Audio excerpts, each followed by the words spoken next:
सार्थक सफलता, काहे की सफलता? कभी विचार करना उस मां पर क्या बीतती होगी जब तुम मां को टाइम नहीं दे पाते पर दुनिया को तुम टाइम दे देते। प्रेमिका को घुमाने के लिए टाइम, पर मां के साथ समय बिताने के लिए टाइम नहीं। प्रेमिका के साथ विदेश जाने के लिए टाइम, पर पिता की छांव में 2 मिनट बैठने के लिए टाइम नहीं। युवानों, बुरा मत मानना, इसीलिए तुम आध्यात्मिक नहीं हो। इसीलिए भारत का अध्यात्म खोखला हो रहा है। और ये बात हम बोल रहे हैं तो कई लोगों को आग लगेगी कि हम ऐसा क्यों बोले। भारत का अध्यात्म इसलिए खोखला हो रहा है क्योंकि यहां पर वेद मंत्रोच्चारण भी संगीत से हो रहे हैं। आजकल शादियां भी सिर्फ एक फेस्टिवल हो गया। वो कहां गई वेद धुनिया, वो पुरानी परंपराएं लुप्त होती जा रही। तुम्हारे मॉडर्न अंग्रेजी के स्कूलों ने हमारे गुरुकुलों को खा लिया।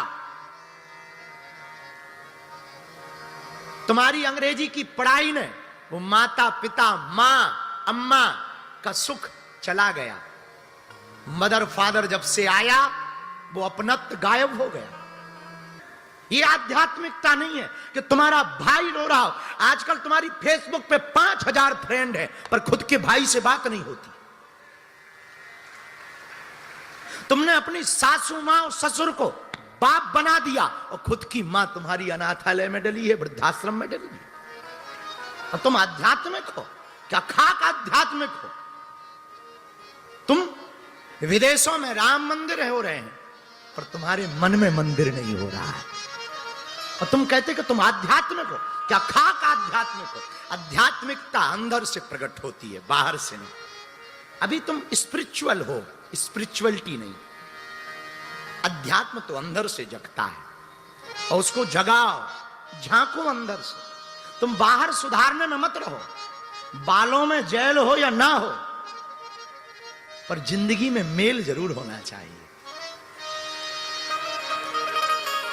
तुम्हारी सोशल मीडिया पर तुम्हारे फॉलोवर हो या ना हो, पर घर के लोगों में तुम्हारा फॉलोइंग होना चाहिए।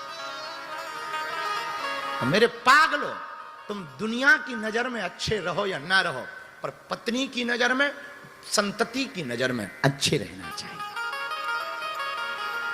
अगर तुम्हें आध्यात्मिक बनना है और तुम दूसरों को, गरीबों को खाना खिला पाओ या ना खिला पाओ, पर तुम्हारे मां बाप भूखे नहीं मरने चाहिए। वरना तुम्हारी कमाई हुई संपत्ति, पाई हुई उपलब्धि, प्राप्त किया हुआ, अर्जन किया हुआ धन और तुम्हारी डिग्रियां किसी काम की नहीं। और तुम कहते हो कि हम सफल हो गए। हम तुमको वापस नहीं ले जाना चाह रहे ना। हम तुमको पुराने भारत में नहीं ले जाना चाह रहे ना। तुम जाओ, यहीं रहो, ऐसे ही रहो। संस्कार भले ही नए हो गए भैया, विचार भले ही नए हो गए, पर संस्कार पुराने होने चाहिए। इतना भर कर लो तुम। विचार नए रखो पर संस्कार पुराने रखो। हमको एक किसी व्यक्ति ने एक अवार्ड फंक्शन में बुलाया था। हम प्रायः जाते भी नहीं, भगवान की कृपा है, बहुत कम जाते। पर किसी संत की बात थी कि आपको जाना है, तो उन्होंने हमको एक ऑफर दिया कि आपको आना है। एक बहुत बड़ा, बंबई का ही एक बहुत बड़ा फेस्टिवल था। तो उन्होंने कहा कि आपको आना है। हमने कहा हम पहुंच नहीं पाते हैं, हमारी व्यस्तता है, मर्यादा भी है। उन्होंने कहा नहीं नहीं आप आए, ऐसा होगा वैसा, बहुत सी बातें हुई। फिर उन्होंने धीरे से कहा आपको एक काम भर करना है। हमने कहा क्या? बोले उस दिन आप कुर्ता मत पहन कर आइए। और ऐसा बहुत से उन्होंने ऑफर उसके बदले में, वो बताने की बात नहीं। तब हमारे मुंह से यही निकला, हमने कहा सुन इधर आ। था वो बहुत बड़ा नाम, भारत का बहुत बड़ा ब्रांड है, भारत का बहुत बड़ा नाम है, और हमारी टोन यही थी। हम कहा सुन इधर आ, ये जो तेरे ऑफर है ना, इसको तू धर अपनी हवेली पर। सितंबर से होंगी खुशियां नई, साथ नया है तारीफ, इसको तू धर अपनी हवेली पर।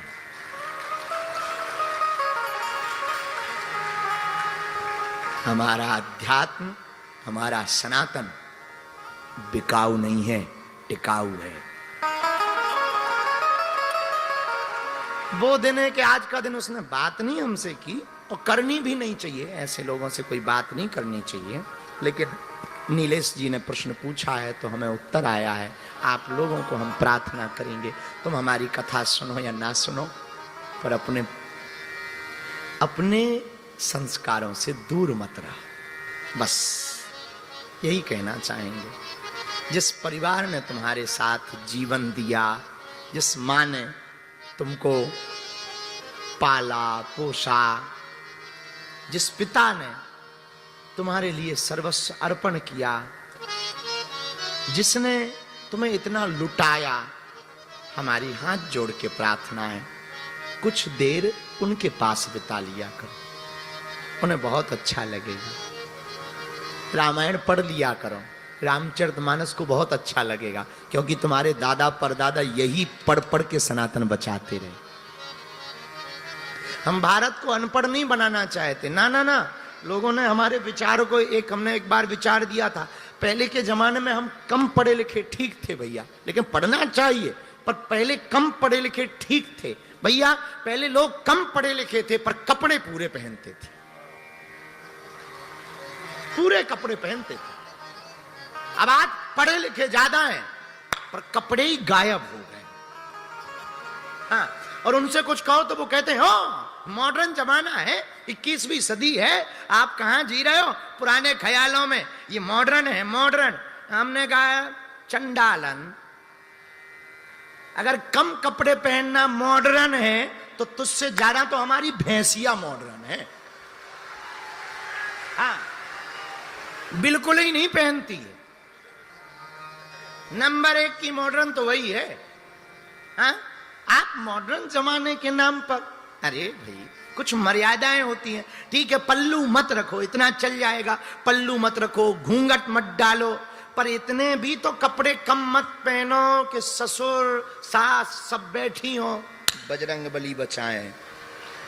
और कुछ कह दो है तुम अपनी नजर सुधारो, वाह चंडालन, अपनी तो बढ़िया नजर है और तुम कहते मॉडर्न। बुरा मत, हम ये नहीं कहते कि भारत हमारा अनपढ़ हो, बहुत प्रोग्रेस करे, बहुत पढ़े लिखे, बहुत अच्छा है, हमें तो बहुत खुशी होती है। पर पुराने जमाने के लोग कम पढ़े लिखे थे लेकिन कपड़े पूरे थे, कम पढ़े लिखे थे पर लहजा पूरा था, कम पढ़े लिखे थे पर उनके माँ बाप वृद्धाश्रम में रोटी नहीं खाते थे, साथ में घर बैठ करके रोटी खाते थे।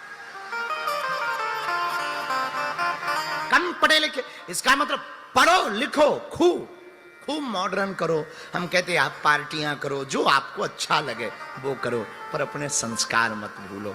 हमको एक कथा याद है, हमें भागवत सुनानी है, पर पता नहीं हम क्या सुनाने लगते हैं, हम भूल जाते हैं, हमें पता नहीं हम कहाँ की गाड़ी कहाँ चली जाती खबर ही नहीं रहती है। हम ना पागल ही हैं, अब क्या कह दें। हमें भागवत सुनानी, आज ठाकुर जी का जन्मोत्सव करना है, छोड़ो यार, कौन तुम्हारी नीलेश हटाओ। तुमने कहा कि कुछ लोग लक्ष्य पर जल्दी पहुंच जाते हैं, अरे भाई तू पहुंच जाना, लक्ष्य पर हो गया, कौन बताए अब, ठीक है ना, हमें भागवत सुनानी है। हाँ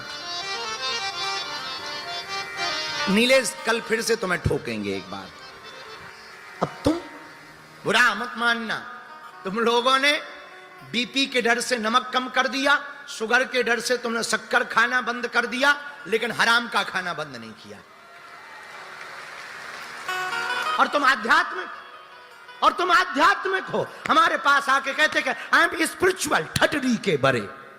you are not spiritual, you are fake, तुम एक फ्रॉड हो।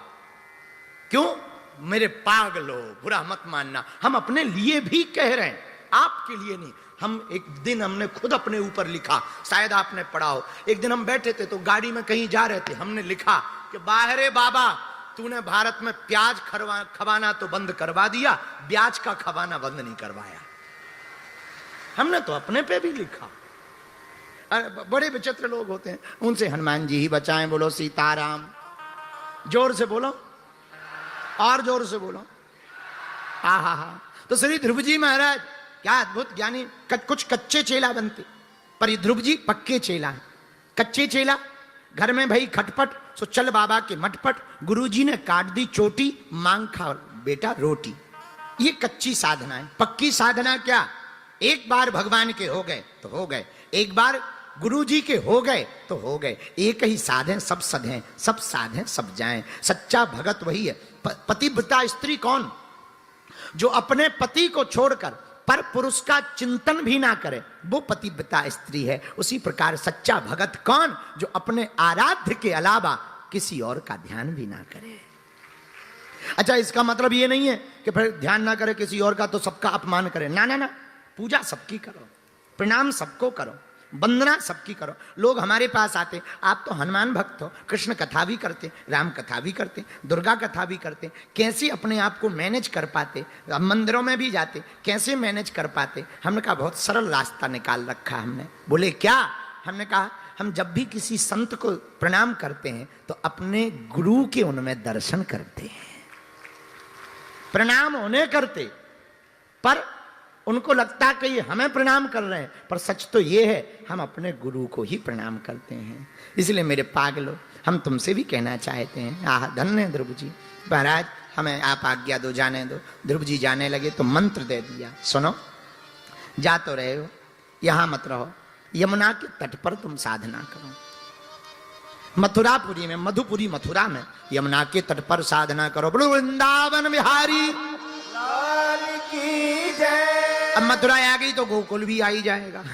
कथा में मथुरा तो आएगा, अब गोकुल भी आ ही जाएगा। तो ध्रुव जी को एक मंत्र दिया गुरु जी ने। आहा, ध्रुव जी मंत्र लेकर के बड़े, तत्तात गच्छ भद्रम ते यमुनास्तटम शुचि।